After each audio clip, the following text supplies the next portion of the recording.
Hey everyone, and welcome. Today, we are diving into a super important topic for anyone dreaming of a future in Canada, the Open Work Permit. And listen, some huge changes have landed. If you're making plans for 2026, you absolutely need to know these new rules. So let's break it all down. For the longest time, the Open Work Permit has been, well, it's been the holy grail. It's like the master key that unlocks the entire Canadian job market, giving you a level of freedom and flexibility that's just unmatched. It really is the ultimate dream for so many people around the world. But, and this is a really big but, things have changed. The Canadian government has seriously tightened the rules, which makes this dream permit way, way harder to get. So, yeah, the door is still technically open, but the path to get through it just got a whole lot narrower. So let's unpack that. First, we're going to look at what makes this permit so desirable in the first place, and then we'll get into the new reality of who might struggle to get one. Okay, so what is all the hype about? Well, for starters, you can work for pretty much any employer. You're not tied to one company. If a better job comes along, you can just take it. You can switch jobs whenever you want. Employers love it too because they don't have to deal with that expensive and complicated LMIA process. And here's the real kicker. All the Canadian work experience you get counts directly towards your permanent residence application. It is a powerful, powerful tool. But here's the new reality check. The government has put two specific groups under the microscope: the spouses of international students and workers, and recent graduates from college programs. If that sounds like you really need to pay close attention to what's coming next. All right, let's just go back to basics for a second. What exactly is this key to Canada, and what makes it so different from all the other work permits out there? So, the magic words in the official definition are right there. Almost any employer. This is not a permit that says you can only work for Company X in Toronto. Nope. This is a permit to work in Canada. Period. And that one little distinction changes everything. And this lays it out perfectly. On one side, you've got the standard closed work permit. With that, your legal status to work is literally tied to one job. If you quit or you get laid off, your status is suddenly in real jeopardy. But then you look at the open permit. It's total freedom. You can work for anyone. You can switch jobs tomorrow. It puts you in the driver's seat of your career. It is the ultimate flexibility. Okay, this next part is absolutely critical. You can't just wake up one day and decide you want an open permit. It doesn't work that way. You have to qualify through a very specific pathway, or what the government calls an eligibility stream. So as we go through these next few slides, this is the question you need to ask yourself. Think about your specific situation and see where you might fit into these new, much stricter categories. Let's start with spouses and partners, because this is where the biggest changes have hit. If your partner is a student, they now pretty much have to be studying in a master's or a PhD program for you to qualify.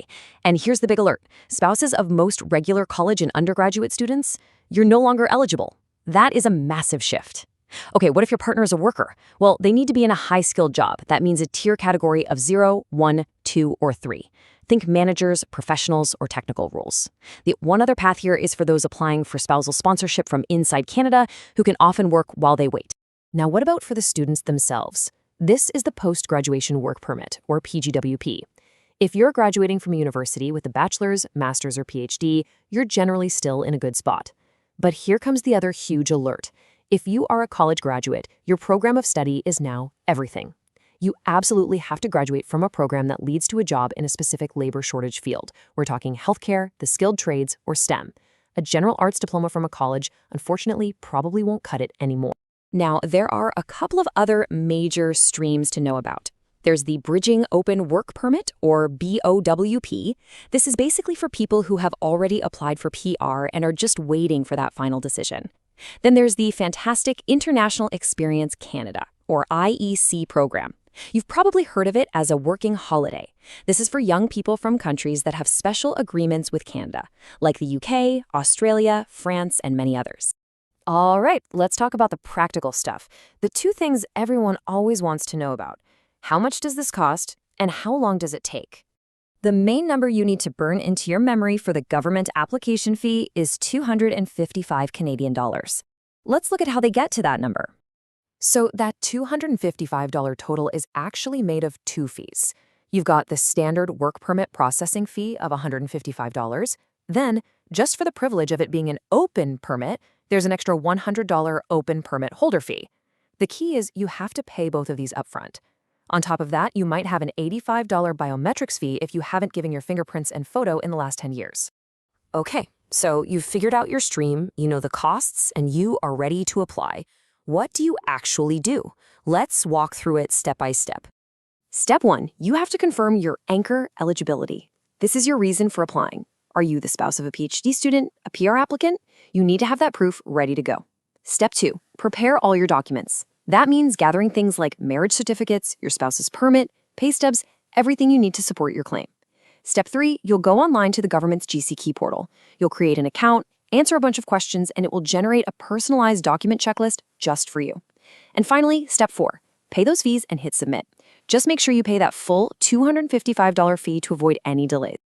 All right, this is a super important final section. Knowing the rules is one thing, but knowing the common mistakes that get people refused, that's just as important.